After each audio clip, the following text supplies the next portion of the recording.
राजा वाला फैक्ट्स में दोस्तों आप सभी का स्वागत है। क्या है केजीएफ का असली इतिहास? केजीएफ का पूरा नाम कोलार गोल्ड फील्ड्स है। ये कर्नाटक के दक्षिण पूर्व इलाके में आया हुई एक जगह है। बेंगलुरु के पूर्व में मौजूद बेंगलुरु चेन्नई एक्सप्रेस से 100 किलोमीटर दूर केजीएफ टाउनशिप है। इस जगह का इतिहास बहुत पुराना और दिलचस्प है। दोस्तों एक रिपोर्ट के मुताबिक 1871 में ब्रिटिश सैनिक माइकल लेवली ने 1874 में एशियाटिक जर्नल में छपी 4 पन्नों का एक आर्टिकल पढ़ा।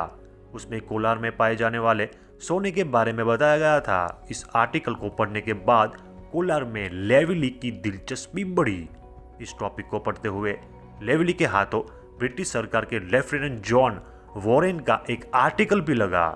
लेवली को मिली जानकारी के अनुसार 1799 में श्रीरंगपट्टम की लड़ाई में अंग्रेजों ने टीपू सुल्तान को मारने के बाद कोलार और उसके आसपास के इलाके पर अपना कब्जा जमा लिया। इसके कुछ समय बाद अंग्रेजों ने यह जमीन मैसूर राज्य को दे दी, लेकिन कोलार की जमीन को सर्वे के लिए उन्होंने अपने पास ही रख लिया। अंग्रेजों ने चोल साम्राज्य में लोग जमीन को हाथ से खोद कर ही सोना निकालते थे। वॉरेन ने सोने के बारे में उन्हें जानकारी देने वालों को इनाम देने की घोषणा की थी। उस घोषणा के कुछ दिन बाद एक बैलगाड़ी में कुछ गांव वाले वॉरेन के पास आए। उस बैलगाड़ी में कोलार इलाके की मिट्टी लगी हुई थी। गांव वालों ने वॉरेन के सामने मिट्टी धोकर हटाई तो उसमें सोने के अंश पाए गए। वॉरेन ने फिर रिसर्च शुरू की। उन्हें पता चला कि कोलार के लोगों के हाथ से खोदकर सोना निकालने की वजह से 56 किलो मिट्टी से जरा सा ही सोना निकल पाया है। ऐसे में उन्होंने सोचा कि तकनीकी की मदद से हम और भी सोना निकाला जा सकता है। तो 1804 से 1860 के बीच इस इलाके में काफी रिसर्च और सर्वे हुए, लेकिन अंग्रेजी सरकार को इससे कुछ नहीं मिला। इस रिसर्च के चलते कईयों को अपनी जान भी गंवानी पड़ी थी। इसके बाद वहां होने वाली खुदाई पर रोक लगा दी। 1871 में वॉरेन की रिपोर्ट पढ़कर लेवली के मन में कोलार को लेकर दिलचस्पी जागी। लेवली ने बैलगाड़ी में बैठकर बेंगलुरु से कोलार की 100 किलोमीटर की दूरी तय की। वहां पर लेवली ने करीब 2 साल तक रिसर्च करने के बाद 1873 में लेवली ने मैसूर के महाराजा से उस जगह पर खुदाई करने की इजाजत मांगी। लेवली ने कोलार क्षेत्र में 20 साल तक खुदाई करने का लाइसेंस ले लिया। इसके बाद 1875 में वहां काम की शुरुआत हुई। पहले कुछ सालों तक लेवली का ज्यादातर समय पैसा जुटाने और लोगों को काम करने के लिए तैयार करने में निकल जाता था। काफी मुश्किलों के बाद कोलार गोल्ड फील्ड यानी केजीएफ से सोना निकालने का काम शुरू हुआ। केजीएफ की खानों में पहले रोशनी का इंतजाम मसालों और मिट्टी के तेल में जलने वाली लालटेन से होता था, लेकिन यह काफी नहीं था, इसलिए वहां बिजली का इस्तेमाल करने का निर्णय लिया गया। इस तरह केजीएफ बिजली पाने वाला भारत का पहला शहर बना।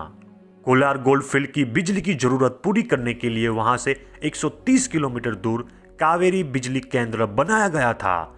जापान के बाद यह एशिया का दूसरा सबसे बड़ा प्लांट है। बिजली पहुंचाने के बाद केजीएफ में सोने की खुदाई बढ़ा दी गई। वहां तेजी से खुदाई करने के लिए कई मशीनों को काम में लगाया गया था। दोस्तों इसका नतीजा यह आया कि 1902 आते आते केजीएफ भारत का 95% सोना निकालने लगा। इसके चलते 1905 में सोने की खुदाई के मामले में भारत दुनिया में 6ठे स्थान पर पहुंच गया। कोलार गोल्ड फील्ड उर्फ केजीएफ में सोना मिलने के बाद वहां की सूरत ही बदल गई थी। दोस्तों उस समय के ब्रिटिश सरकार के अधिकारी और इंजीनियर वहां अपने घर बनाने लगे।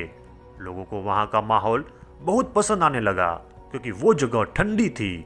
वहां जिस तरह से ब्रिटिश अंदाज में घरों का निर्माण हुआ उससे लगता था कि वो मानो इंग्लैंड ही है। डेक्कन हेरल्ड के अनुसार इसी के चलते केजीएफ को छोटा इंग्लैंड कहा जाता था। केजीएफ की पानी की जरूरत पूरा करने के लिए ब्रिटिश सरकार ने पास में ही एक तालाब का निर्माण भी किया था। वहां से केजीएफ तक पानी की पाइपलाइन का इंतजाम किया गया था। आगे चलकर वही तालाब केजीएफ के आकर्षक का मुख्य केंद्र बन गया। ऐसे में लोग वहां घूमने आने लगे। साथ ही सोने की खान के चलते आसपास के राज्यों से वहां मजदूर आकर काम करने लगे थे। साल 1930 के बाद इस जगह पर 30,000 मजदूर काम करते थे। दोस्तों भारत के हाथों में आकर ठप हुआ केजीएफ का इतिहास। सही बात है दोस्तों, सुनाता हूँ मैं। देश को जब आज़ादी मिली तो भारत सरकार ने उस जगह को अपने कब्जे में ले लिया था।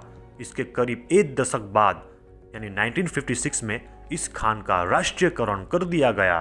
1970 में भारत सरकार की Bharat gold mines limited company ने वहां काम करना शुरू किया। शुरुआती सफलता मिलने के बाद समय के साथ कंपनी का फायदा कम होता गया। 1979 के बाद तो हाल ये थे कि कंपनी के पास अपने मजदूरों को देने के लिए पैसे नहीं बचे। केजीएफ का प्रदर्शन 80 के दशक के दौरान खराब होता चला गया। एक समय ऐसा भी आया जब वहां से सोना निकालने में जितना पैसा लगता था वो हासिल सोने की कीमत से भी ज्यादा हो गई थी। इसके चलते 2001 में Bharat gold mines limited company ने वहां सोने की खुदाई बंद करने का निर्णय ले लिया। इसके बाद वो जगह एक खंडर बन गई। माना जाता है कि केजीएफ में आज भी सोना है। दोस्तों, केजीएफ में खुदाई 121 सालों से भी ज़्यादा समय तक चली। साल 2001 तक वहां खुदाई होती रही। एक रिपोर्ट के अनुसार 121 सालों में केजीएफ की खादान से 900 टन से भी अधिक सोना निकाला गया था। 2001 के बाद वहां पर पूरी तरह से बैन लगा दिया गया, लेकिन 121 सालों में 900 टन यानी 900 टन सोना निकाला गया था। दोस्तों, आप सोच सकते हैं कि 900 टन की कीमत क्या रही होगी।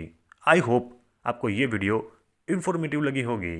अगर आप मेरी यूट्यूब चैनल पर नए हैं तो राजावाला फैक्ट्स को सब्सक्राइब कीजिए और बेल आइकन जरूर प्रेस करें। ज़्यादा जानकारी के लिए कमेंट सेक्शन में कमेंट करना ना भूलें।